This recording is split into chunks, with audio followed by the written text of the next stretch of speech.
की धर्मवीर छत्रपती संभाजी महाराज की जय भवानी, जय भवानी, जय जय जय जय जय भवानी। हर हर हर हर। महाराष्ट्राची कुलस्वामिनी आई तुळजा भवानी, राष्ट्रमाता राजमाता आई जिजाऊ मासाहेब यांच्या चरणी नतमस्तक होतो। हिंदवी स्वराज्याचे सरसंस्थापक छत्रपती शिवरायांना मानाचा मुजरा करतो। भारतीय राज्यघटनेचे शिल्पकार भारतरत्न डॉक्टर बाबासाहेब आंबेडकर यांना मानवंदना अर्पित करतो। आणि आज शिवपुण्यतिथीच्या निमित्ताने रायगडावर आयोजित या अभिवादन सोहळ्यामध्ये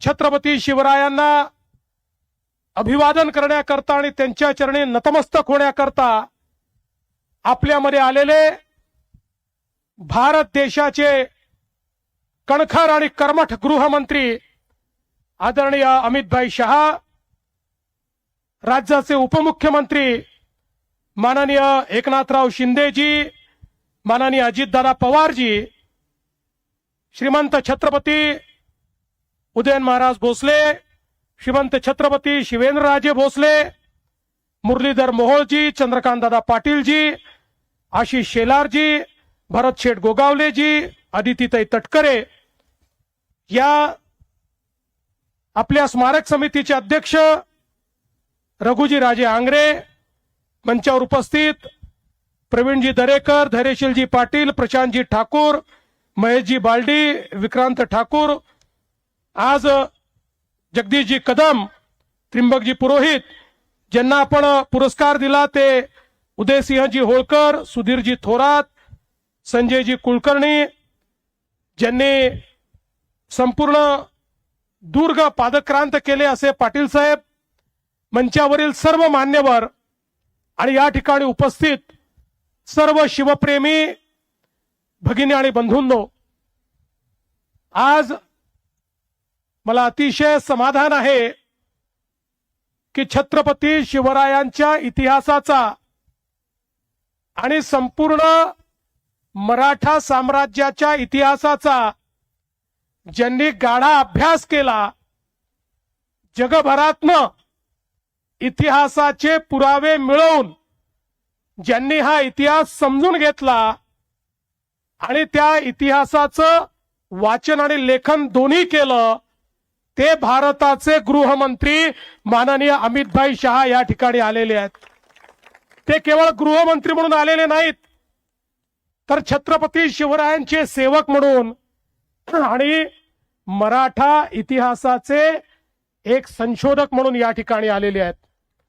आणि म्हणूनच आपल्या सर्वांच्या वतीनं मी त्यांचं मनापासून स्वागत करतो।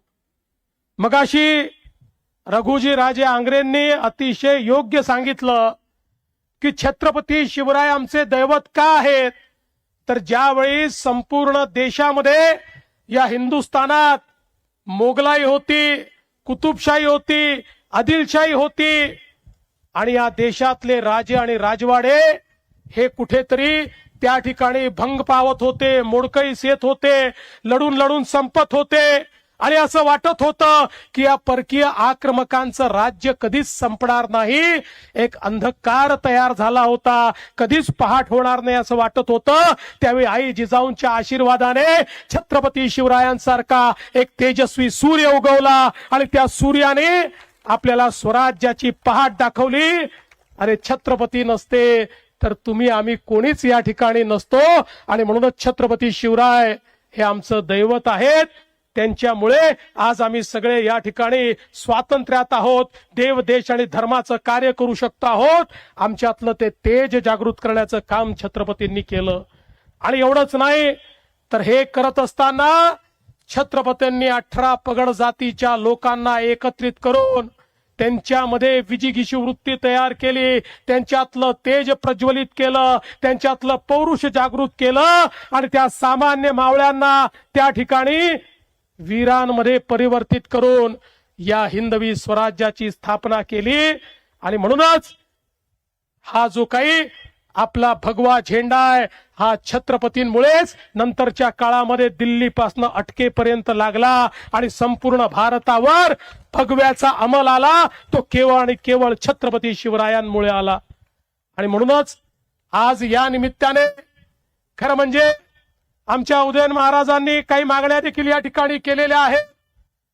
महाराजांची आमची चर्चाही झालेली आहे. त्या संदर्भात जी योग्य कारवाई करायची आहे ती तर आम्ही करणारच आहोत. कारण आमचं सगळ्यांचंच मत आहे की महापुरुषांचा अपमान, छत्रपतींचा अपमान करणाऱ्याला तर टकमक टोकावरनच लोटून दिलं पाहिजे. पण आपण लोकशाहीमध्ये आहोत, त्यामुळे लोकशाही अनुरूप या ठिकाणी नियम तयार करण्याचं काम हे आपण निश्चितपणे करू. आणि त्यासोबत जो छत्रपतींचा प्रमाण इतिहास हा राज्य सरकारच्या वतीनं तयार केला पाहिजे, निश्चितपणे हे काम देखील आपण हातामध्ये घेऊ. आणि यासोबत आपण अत्यंत महत्वाच्या 2 मागण्या केलेल्या आहेत. सगळ्याच मागण्या महत्वाच्या आहेत, पण या ठिकाणी अरबी समुद्रातलं जे स्मारक आहे ते सुप्रीम कोर्टात अडकलं, पण आता सुप्रीम कोर्टाने ते हायकोर्टाला पाठवलंय. महाराज, आपण महाराजांचे मावळे आहोत, हार मानणार नाही. हायकोर्टामध्ये लढून ते स्मारक आम्ही त्या ठिकाणी मोकळं करून घेऊ आणि कुठल्याही परिस्थितीमध्ये छत्रपती शिवरायांचं हे स्मारक झालं पाहिजे, हा प्रयत्न आपला असेल. आणि मैं आदरणीय गृहमंत्री जी से इतना ही निवेदन करना चाहता हूं कि हमारे उदयन महाराज ने जो बात कही वो बात बहुत महत्वपूर्ण है कि दिल्ली में भी छत्रपति शिवाजी महाराज का एक राष्ट्रीय स्मारक होना चाहिए. उसके लिए हम आपके पास आएंगे और आपकी मदद लेकर वहां पर उचित स्थान पर ये राष्ट्रीय स्मारक तैयार करने का हम प्रयास करेंगे.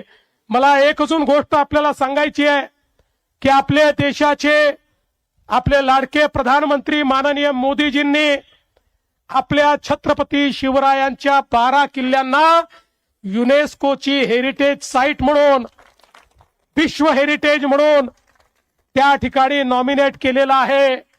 आता 18 ते 21 या कालावधीमध्ये फ्रान्समध्ये युनेस्कोच्या समोर आमचं प्रेझेंटेशन त्या ठिकाणी होणार आहे. मी आणि आशिष शेलार आम्ही त्या ठिकाणी जाणार आहोत.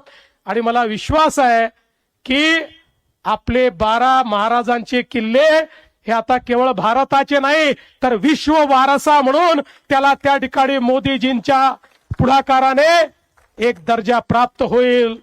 मी आज जास्त वेळ घेणार नाही, आपल्याला अमित भाईंना सगळ्यांना ऐकायचं आहे, पण एवढंच सांगतो, महाराष्ट्रातलं आपलं सरकार हे छत्रपती शिवरायांच्या आशीर्वादाने चालणारं सरकार आहे. त्यामुळे कुठल्याही वेळी काम करताना आमच्या समोर केवळ छत्रपतींचाच आदर्श असतो.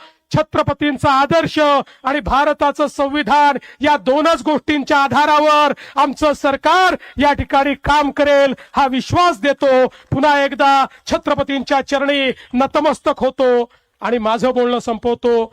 जय हिंद, जय महाराष्ट्र, छत्रपती शिवाजी महाराज की जय.